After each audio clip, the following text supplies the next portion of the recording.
So, how many of you have done a workout one day and the next day you've been like sore enough that it's just hard to get out of bed? Yeah, I'm glad to see some hands, so I'm not the only one. The first day I did CrossFit, I remember the next day walking upstairs at school, it just wasn't happening. I was stiff-legging it, it was terrible, and I didn't want to go back. But now here I am 7 years later. So, a lot of us know how to recover and know proper techniques, but a lot of us don't do it all the way or don't do exactly what we should do. So today I'm going to give you a talk on proper recovery techniques and working out. So there are 4 basic ones. There are a bunch of others, but these are the ones I'm going to focus on. Nutrition, stretching, active recovery, and sleep. If you ask someone else, they may give you 1,000 different answers on what's the best way to recover, but these are the ones that I think are the most important. So for nutrition, what you want to do is you want to eat a balanced diet. A lot of people, when they first start working out, they may go ahead and they may do fat diets. They may try things like keto, and it just doesn't work for everyone. But one thing that has always worked for everyone is a balanced diet. There are many different things that you can use to help you with this. Like, this is an RP strength template. I'm not sure if any of you guys are familiar with it, but they work really closely with bodybuilders, Olympic lifters, power lifters. They do massive cycles, cutting cycles, maintenance cycles, so it's all about keeping you where you need to be on weight. And they'll give you macros, which is just like how much protein or how much fat or how many carbs you need at every meal. It's super easy. You just gotta find foods that fit your macros. You can find a ton of other options, a ton of things online that can really help you with it. A workout shake is another thing that really helps that some people don't use. And one thing that a lot of people don't do in their workout shake is put workout carb in it, or just a fast burning carb. And a reason that you want to put that in is because it helps bump your insulin levels. So James Grange, he's the co-founder of BPI Sports. When he was asked about a workout shake, he said that you want to make sure you have a fast burning carb in there because it'll help bump your insulin and it'll inhibit protein breakdown. So basically what that means is it'll stop your muscles from breaking down more after you're done working out.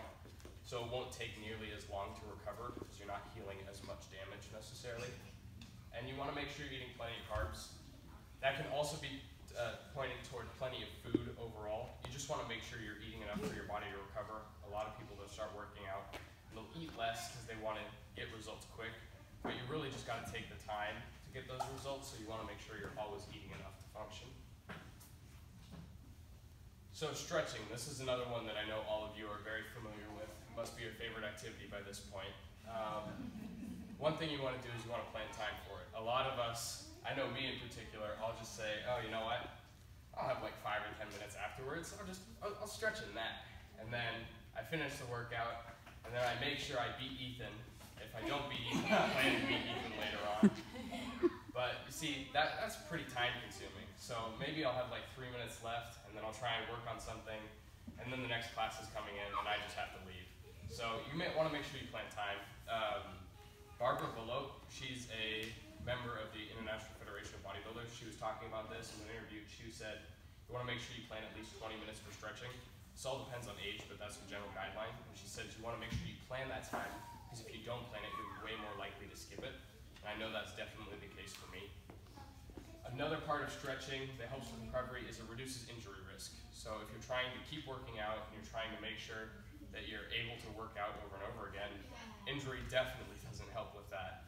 You want to make sure that you're not hurting yourself during these workouts and that you can keep coming to the classes. And stretching also helps with soreness and flexibility. The flexibility part goes right back to reducing injury risk. It'll make it so if you have proper flexibility, you're going to have proper technique, you'll be able to do all those lifts correctly, and you won't hurt yourself nearly as easily as you would otherwise. For the whole soreness part, it'll just keep you moving. It'll keep your muscles from locking up after you're done working out, and it'll make you feel way better the next day. So active recovery, this is one that a lot of people can work on. If some of you guys know Derek Hutchinson from CrossFit Coeur d'Alene, he was really big on this one.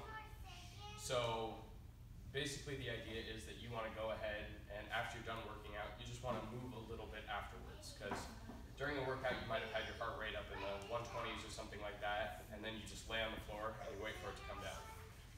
That's not super good on your heart because you're going from a super, super fast heart rate to almost resting, and it's just not really healthy, so you want to make sure you're doing something in that time between to slowly bring your heart rate down.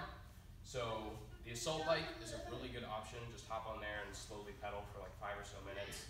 Or you can go ahead, you can take a quick cool down walk, just something like that to help. And then they also recommend foam rolling for this. I'm not sure, it's one of the less active methods of active recovery. You're not really moving it nearly as much, but that definitely does help with soreness. So I would highly recommend that one, but I wouldn't count it as your active recovery. So sleep. This is a huge part of recovery because this is the only time where your muscles really start to heal and repair themselves. The average American only gets about 6 to 7 hours of sleep, and I know I'm guilty of that. I wish I could get more sleep, but I'm not smart enough to plan like that. So a couple benefits of sleep are obviously you're going to be way healthier overall. It helps with your mental health and how physically healthy you are. It reduces fatigue, so you won't feel so bad in the morning, obviously, but it really helps when you're trying to get back into the gym. If you're not so tired, you're going to be able to motivate yourself to come in here a lot more easily.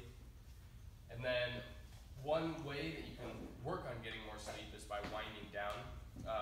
WebMD, they recommend winding down, and it's basically the idea of whatever time you need to be in bed or asleep by at night, you want to give yourself about 30 minutes before that where you're completely electronics free and stuff like that, where you just go ahead and you remove all that blue light, because the blue light coming from most screens these days, it'll stimulate your brain and it sends a chemical that keeps you up. So if you remove that, your brain will start to produce melatonin and you'll fall asleep way faster. So during that 30 minutes, you can just have a routine, put on your pajamas, go brush your teeth, and you lay down and you read something like that and you'll fall asleep way better than you would otherwise. So those were the 4 main ways that you can use to recover. There are a ton of other ones, but those are the biggest. If you're able to